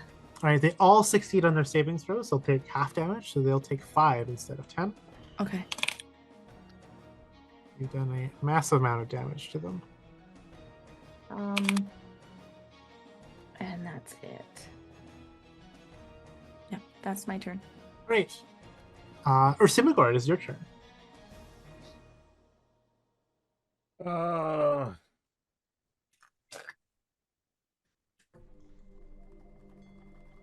Is Zaari completely blocking line of attack to any of those other ones? Ash is, yes. Okay. You can't lob something or shoot something I without was hitting going her. to try. I was going to pick up the one in front of me and throw it at another one. Unfortunately, you'd be hitting Zaari instead. You can't get it over. So instead, I will attack with my bear claws, flavoring it as basically trying to sort of like hit it and drive it into the ground kind of thing. Reckless attack. That is a dirty 20. Yeah, that hits. How much damage do you do? So that's 1d6 on a 6 plus 5 is max damage 11. That obliterates this creature. As you pummel it to the ground, if you did this with a person, it would be a pulpy, bloody mess. Instead, because you're doing it to a plant, you end up what looks like you're beating up a salad at the end. It's just like plant bits are smashed to the ground. Just smash him into the ground. Ah, tossed his salad. Oh. I know what I said. Speaking of motorboating and tossing salads. Jesus. It's a very All right. suggestive game. This is Yeah. very suggestive. What happens when you have a fungi? When you have A bunch of fun plants. guys. Yeah. That's Yrsimagor's turn. It is now the plant creature's turn. They do not regenerate because they got poisoned with alcohol. But 4 strikes will strike out against Zaari as they try to defend themselves. 1, 2, 3, 4 attacks against you. All of them miss you. Because the highest they got as a collective was an 11. Nice. But that brings us to Dannek. No. You are on death's door. I will say, as you were preparing to make this death save, Tamiko is in the chat screaming domain relics. Yes. So just keep that in mind. We have 8. We had a hype train. I can use one for advantage. You can use one for advantage, or you can use 2 to reroll if it's a bad result. Mm-hmm. Can I use one for advantage on a death saving throw? Yep. Okay, I'm gonna do that. Eat the bomb and drink a domain relic. Nom nom. Yeah, pour it. Yeah. Or down the hatch. You roll your death save with Ironically, advantage. the domain relic is one of those weird fruits they were trying to get you to eat. Oh, thank God! I literally rolled another 1, so and a 14, so I'm good. All right, now you're at what, 2 and 2 now. 2 and 2. You It says right live here. another moment. Right. You survive death's door for yet another turn. Zaari, it is your turn. What do you want to do? I'm gonna use physical dice because my D&D dice are being mean to me. So, I am going to use. No, I will save that for if we have to fight something else scary. I am just going to attack this one that is basically right in front of me. La, la, la, la, la, la. I'm going to attack. Hold on. Actually, if I disengage, can I move myself to like over here? You cannot get past them, no. I can't get past them. Okay, that was what I wanted to make sure of before. You could try making like an athletics check to try to like jump over them, but that would be very difficult because there's like, these big potted plants on either side. That's true. Like, it'd be Okay, very yeah. difficult to do. I'll just try to bonk the one that I said I was Mhm. originally going to bonk. Okay. So that is 15. 15 hits. And then where's my D8? Just random. So for 11 damage. That deletes this monster. Yes. I deleted one. That's all I can do. All right, Yrsimagor, it is your turn. Your friend is dying. You've smashed one to a pulp. 3 more to go.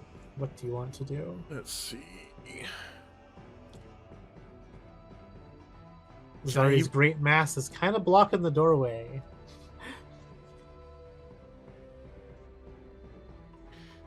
Yeah, I'm kind of...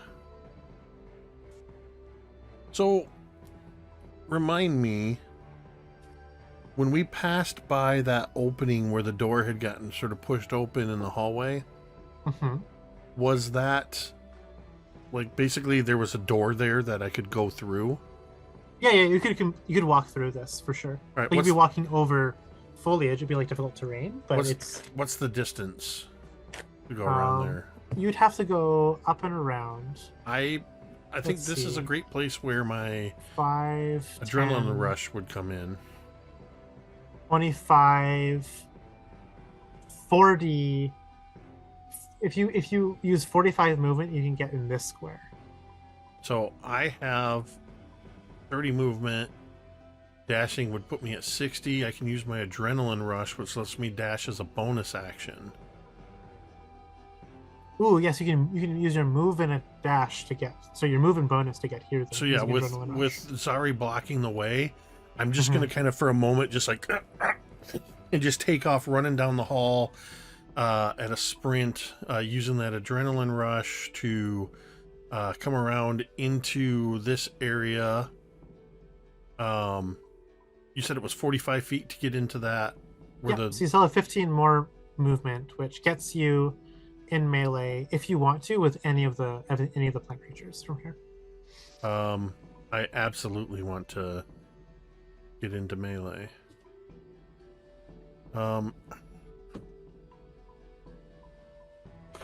Yeah. I'm gonna use the rest of my movement to get up on that one up there and just do with the last bit of movement, sort of leaping into the air, coming down with that bear claw, reckless attack, nat 20.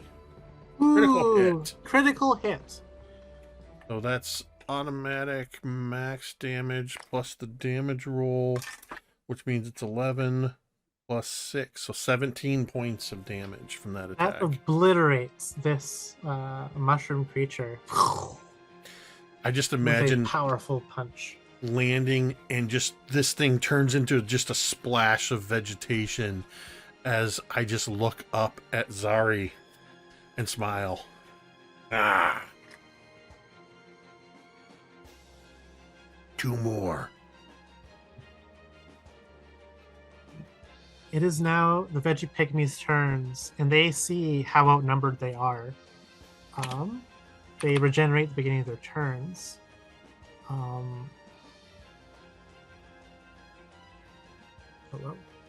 we go. One of them steps forward, blocking you, Zaari, from accessing the second one behind it. It is then going to swipe at you with a club attack for a 7 to hit, which again glances off your armor.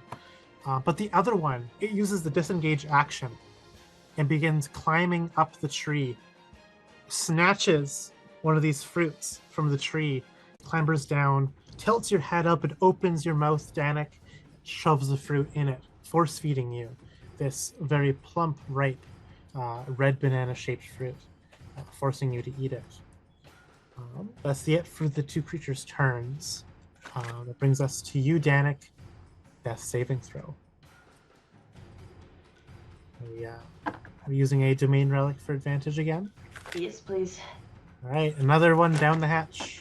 Roll your death save. Oh no. Hold on. We have Oh, What did you domain roll? tomes.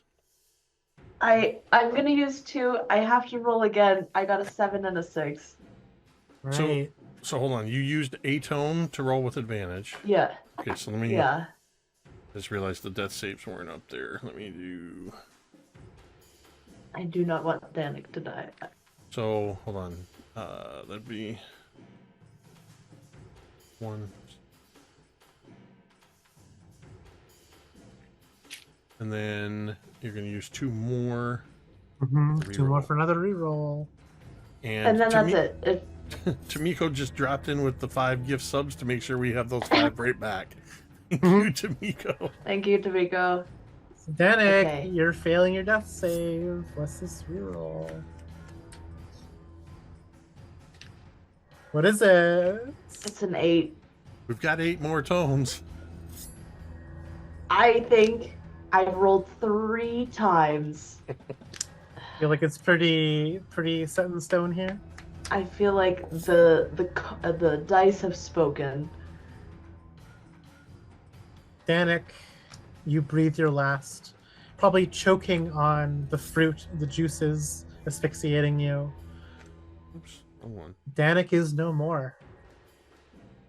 Now you will be fertilizer for the plant kingdom here, down beneath the earth. Zaari, it is your turn. You see your companion no longer struggling to try to grip to life. He is down for good. What do you do?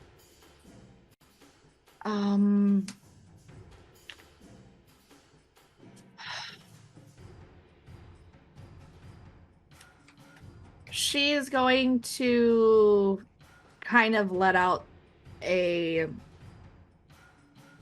very similar to like Yrsimagor as he like roars as he goes into battle. Hers is going to be more of like a mournful type of roar.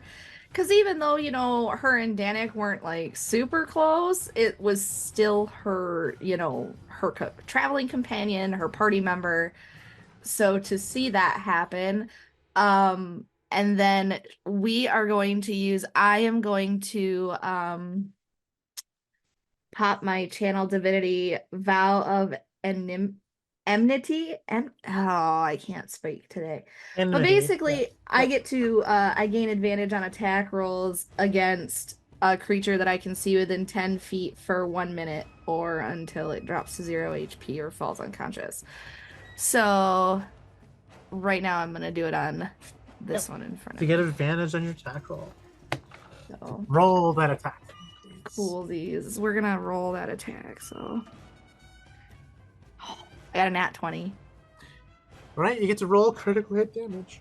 So how do we do this again? Max damage, then roll any damage dice again. So roll Okay, your so- damage as normal, and then just add on to it max damage.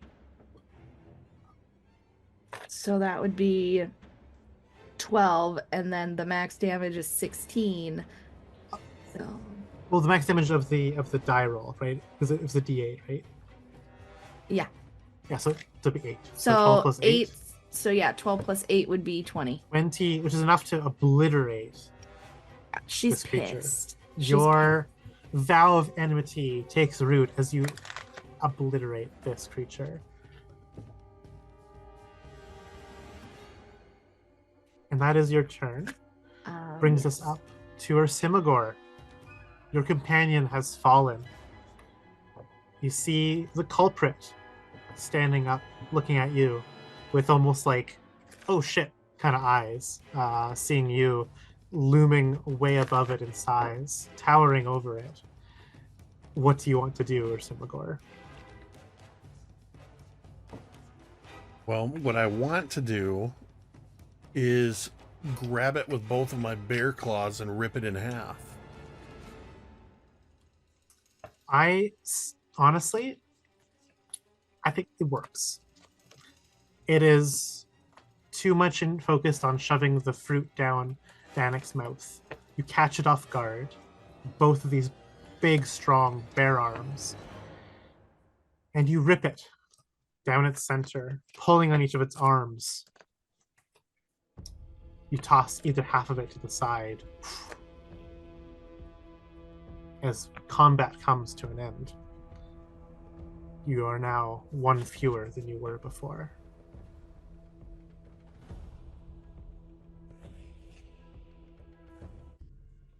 What do the two of you do now here? I immediately, after tearing it in half, as the rage ends, drop to my knees next to Dannek and start shaking his shoulders, trying to wake him up.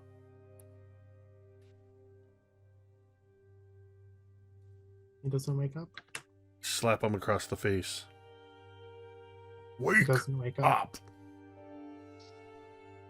I think Zaari drops her sword just to the ground, and she comes over and she'll kneel on the other side of Dannek, and she'll place a hand on Yrsimagor's shoulder. I take your hand off of my shoulder and I put it on Dannek. Fix him. I can't.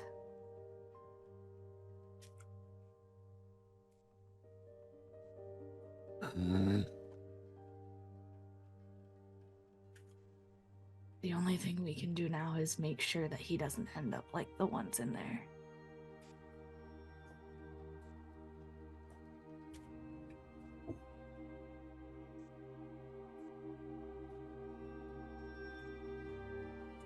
We can't leave him down here.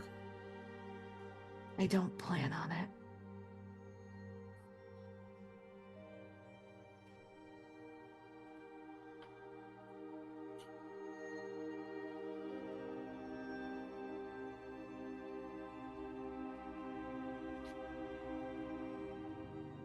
Suddenly, looking at the fallen Dannek, I look over at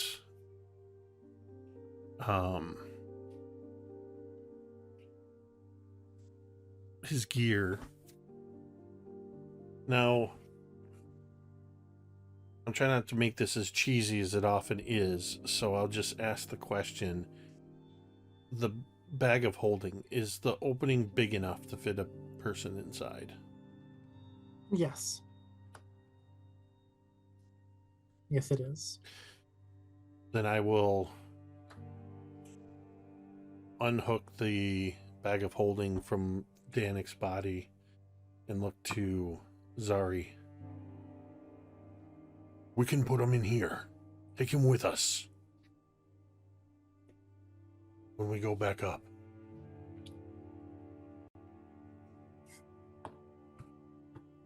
Should we go back up, start going back up now? Or are we going to try and stay here?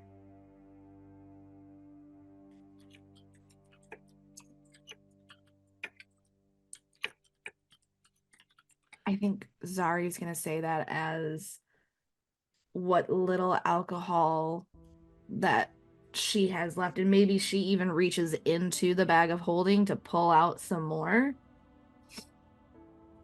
If there is more. There's like a little bit left. 'Cause you've burnt And- through a lot of it dealing with these Mm-hmm. creatures. And I think she's going to pour that down his throat to try and like make sure, maybe to try and neutralize whatever this thing shoved inside of his throat.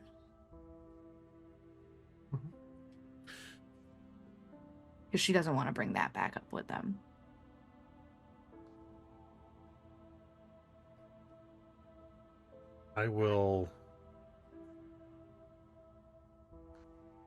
I imagine as you're doing that, Dannek's like half in the bag. Sorry, that sounds like he's drunk. Well, he did have Well, a bunch of Dannek's, thieves poured you're I've down got not his Dannek's wrong. body halfway into the bag, and then I will carefully push him the rest of the way in, and I will hoist the bag over my shoulder.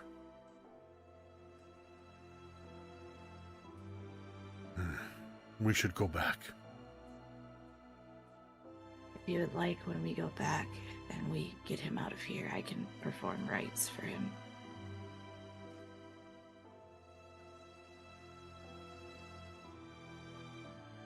And without a word, I just sort of move past you and start retracing our steps back the way we came. You leave this place behind, navigating the corridors, the caverns, the dunes, to make it back to the town of Torch. It is late in the evening. The stars are out. The moon is out. The night animals are scurrying about the Badlands. People are asleep. As you quietly head back to the Foundry Tavern, where you've been given lodgings, the group of you. That is where we're going to end our session.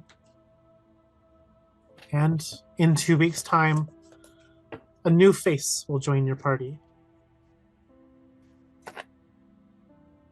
Thank you, everyone, for playing with us tonight and watching in chat. We pour one out to fallen Dannek. This music does not help my sadness. May he rest in peace. Of my playlist, I have action for combat, and most often I play suspense. I rarely get to use upbeat, and occasionally get to use calm, and infrequently, but now playing, is the sad playlist. Mm-hmm. I was trying, because I know it's often cheesy when you shove a body into a bag of holding, and I didn't want it to be like, oh, let's just shove them in here and let's go. No, I wanted it to be like a serious thing, and in my mind, the bag of holding is more like a large messenger bag. So I just wanted to make sure it was big enough. But hey, in 2 weeks, Dannek? Dannek's long lost brother. Oh, that hurts my whole Well, on the plus body. side, we don't have to take all of Dannek's stuff off of him yet. We've got it with us in the bag of holding. And not to be too callous, but off of that sorcerer's body that you did wash, and the second one that you were in the middle of washing, you'll have some loot. Okay. Coolsies. You have gotten, let me just get my pencil here. Where's my dice? Here we go. So you had 15 gold pieces off of the sorcerer's body, along with those alchemical components. And the second body that you were washing was a kobold paladin of Yrsimagor, the goddess of justice and vengeance, where she had on her pouch 17 gold pieces. She had a silver holy symbol of Yrsimagor, worth 25 gold pieces. She had small-sized chainmail, which I'm not sure if you ripped off her fungal body, a shield, a ring of protection, and 2 potions of cure wounds, which, alongside the sorcerer's potion, is a total of 3 potions of cure wounds. And you left 2 bodies untouched as you're heading back to town. You say potions of cure wounds, you mean basic healing potions? That is exactly what I meant, yes. Yep. Whatever the basic. I would not healing have is. taken the armor, and unless Yeah, I don't. Zaari think wanted the would've- shield in particular, I think we would have left that behind. Yeah, But I've written the other stuff down. So have I. Yeah. I appreciate that we have, and we've basically almost always had on MTD, the domain dice in some form or another. And it's nice to have that audience participation and be able to mitigate certain things. And but I also appreciate when players don't just burn through them because they can, and they realize, hey, fate's saying it's time. So yeah, we bid a farewell to Dannek. Thank you everybody who joined us tonight, especially if you are here for the third time after the repeated technical difficulties. Of course, I will edit those all out in the VOD. That'll be up this weekend. But yeah, we definitely appreciate everybody hanging around, and we appreciate all of the support through subs, gift subs, the bits. We had we had a hype train earlier, so that helps us out with the domain relics, of course, and helps the channel out. So thank you everybody for that. And thanks for everybody watching, hanging out in the chat, or if you're watching later on the VOD, we appreciate you all the same. Hope you'll join us live sometime and join us for other adventures on Thursdays with Kids on Bikes and Mondays with Scribes and Scrolls. We'll be back here in 2 weeks, as I said, for our next session of Skymetal Iron Gods. And before we head out, a final thank you to everybody around the virtual table here. As always, a tremendous thank you to our Game Master Vi, to Sara M, myself, I guess, and though she's not here, she was with us in spirit, Kaeryn, without whom this would just be Vi controlling weird little Vegapygmies all by herself. So with that, we're going to go ahead and end this stream the same way we end every stream. You can say it with me if you want. Metadata. A character death. Dannek.